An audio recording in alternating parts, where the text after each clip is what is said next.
Hi guys, welcome back. Today on this video I show you how to make crunchy chicken samosas at home. Also, I'm going to show you how to make samosa pockets that saves you time and energy. Finally, you are going to learn how to make a tasty chicken filling to put into your samosa pockets. Now let's get into it. And to start with, you're going to need boneless chicken that we are going to cut into smaller pieces, but also you can grind it if you've got a meat grinder.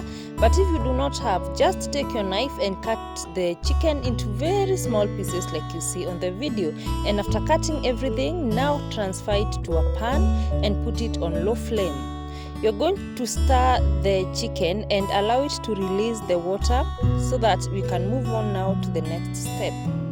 Now we are going to add our spices, and all the spices that I used are going to be listed on the side, but like you would season your chicken, that's what you would do. Just change up the spices depending on what you've got at hand and how you would normally prepare your chicken. And after that, also these veggies go into the chicken just to make it even more tasty. I used bell peppers, onions, and also coriander leaves, but of course use whatever you've got. But if you have these, they are going to add to the taste of the chicken. And now you can see the chicken has cooked well. Now go ahead and add all those veggies.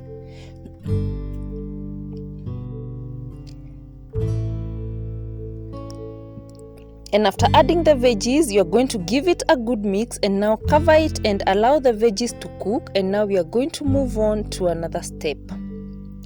And at this point now the chicken is ready. You're going to set it aside and allow to cook. Now as we move on to preparing the samosa pockets, you can see the chicken looks so delicious, so nice. Just set it aside because for samosas you will need a very cold filling. And now here I'm using 1 cup of all-purpose flour. And then I added salt, and all the quantities like you can see on the video I have written them so it can be easier for you if you need to do this recipe. And after that I went ahead and added oil, a half tablespoon of oil. And now you're going to take your whisk and you're going to mix everything together, just ensuring that all the things come together nicely. And now we are going to move on to the next step. So I used a half cup of water. Just add it gradually as you mix in to make the dough. And keeping in mind that samosa pockets dough is not very soft like the chapati or the mandazi dough, it's kind of hard, so be very careful. Do not add more than a half cup of water to 1 cup of all-purpose flour. In fact, I did not even use, I remained like 1 tablespoon of water in the half cup. I did not use it, so you do not pour like the whole 1/2 cup into the flour, otherwise you're just going to mess the dough up because you're going to have an extra like 1 tablespoon of it. So just continue adding gradually as you continue kneading.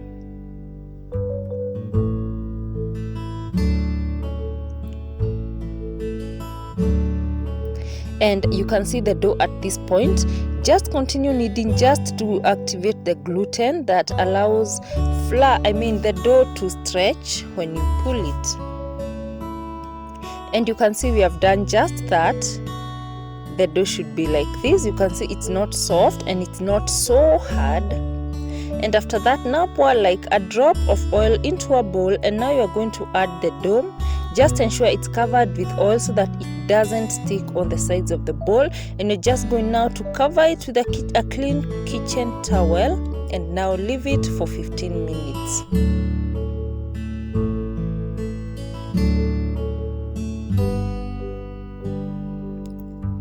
And 15 minutes later, you can see the dough is ready. And now I just wanted to be sure how much the dough weighed, just so that I can get equal sizes of balls. So I weighed mine, but you do not have to do this step. Just be sure to cut your dough into very equal pieces, like approximate, to just get an equal amount of balls. And then you're also going to need 1 cup of rice flour for kneading, and you're going to pour a small amount of it on the working surface, and then you're going to take your first ball and then coat it with rice flour and now start rolling it out.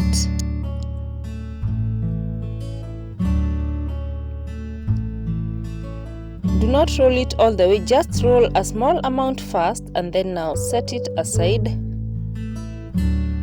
like that. Take your second ball and roll it the same way. And guys, like you can see here, my hair was really trying to be in this video, so do not get me wrong. It's like I couldn't control it. And after that, now you're going to place the two rolled balls together like that.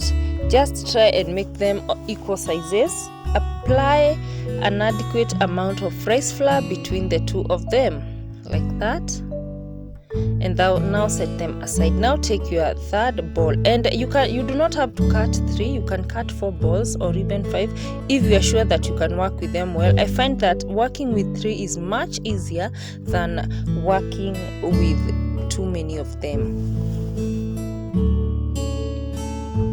And after that, now just try and make it almost the same size with the other 2. You can try fitting in just to ensure that they are all of the same size, and they do not have to be like, if you can't get them in equal sizes, do not feel frustrated. Like you can see, even mine, they were not all equal, but just try approximately to have them close together like that. And then now you are going to start rolling it out like you see here. And as you continue rolling, be sure to check in between the layers if you need more rice flour, because these chapatis, they tend to stick to one another when you start rolling. So just be sure to add rice flour in between, just to ensure that they do not stick on one another. And then you're just going to continue checking like that, adding to places where you see that it needs another amount of rice flour. Like you see, like Hapo, there was some places that it was sticking, and then now you're just going to roll it out like you see. And the advantage of making these samosas like this is because you can roll them however big you want, because we are not going to cook these pockets, so you can roll them however big you want or however small you want. So I just kept going until I reached a diameter that I saw was adequate and would give me long samosa pockets. Like you can see, I'm rolling and checking and adding more rice flour. So in total, I used an extra 1 cup of rice flour for kneading. So you will need a cup of rice flour for this purpose. And after you are satisfied that you have rolled enough, now you're going to cut it like you see on the video, now to cut it into pockets. And you can cut into squares, you can cut into triangles, however you like. I just cut mine into these long rectangles, but choose whatever you like, and whatever works for you best, just cut it into that. And that was an easy way to make samosa pockets, right? Because you do not have to cook these, just rolling with rice flour, and I find it much easier and time saving. And now my samosa pockets are ready. I'm just going to show you how they are. Very thin. Make sure your samosa pockets are very thin. They do not have to be so thick, and it will be easier for you to fold. Like you see, they were very, very thin and very long. Perfect. I love them like that. Yeah, and as for folding, this is how we are going to fold it, like that. But you're going to see later in this video how easy it is to roll these rectangle ones. And now cover them with a towel so that they do not dry up, and set them aside as now we start preparing the paste that we are going to use for folding the pockets. And to make that, you will need like 2 tablespoons of all-purpose flour, and then you're going to add water, room temperature water, and then you're just going to keep stirring until you get a paste like butter, like you see here. like that. It should be flowy, and then after that now we are going to start folding our samosas. You can see now the samosa filling has chilled. It's now cold enough, and it's now ready to be put in the samosas. And then you're just going to fold this like I have shown you before. And guys, kindly, if you like my videos, please like, share with your friends, comment there so that I can see that you like the content. And if you do not like some of my videos, please let me know so that I can know what to focus on. And just continue folding like that until you are done. Also consider subscribing to this YouTube channel and support a sister. And after that, now you're going to take your paste, apply a small amount of it on your samosa, and you're going to take that piece and place it like that and fold it into a nice triangle. And like you can see, our first samosa is done, and you're going to do that to all the other samosas. And as for frying the samosas, I used just warm oil because remember these pockets are not cooked, so you will need just warm oil so that it can heat up and cook the samosa pockets like well, because remember they are not cooked. But do not put the lowest flame of all, put like medium flame so that the samosas can come up and start cooking, and so that they do not absorb a lot of oil.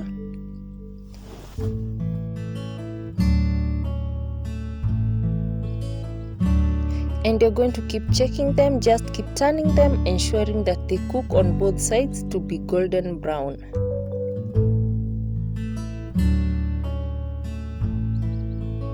And they can take some time to come up, but just be patient. You're going to get a crunchy outcome. And I did not even cook all the samosas, I just needed a few of them. The rest I just put them in the freezer and I just saved them for later use.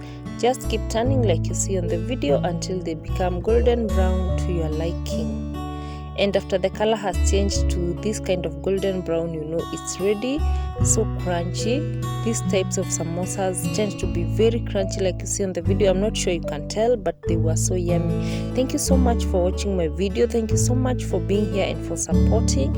And I hope to see you guys on my next video. And I hope you have subscribed. Do not forget to like, share, and comment. And until next time, I wish you a good time and bye bye. Have a fruitful weekend.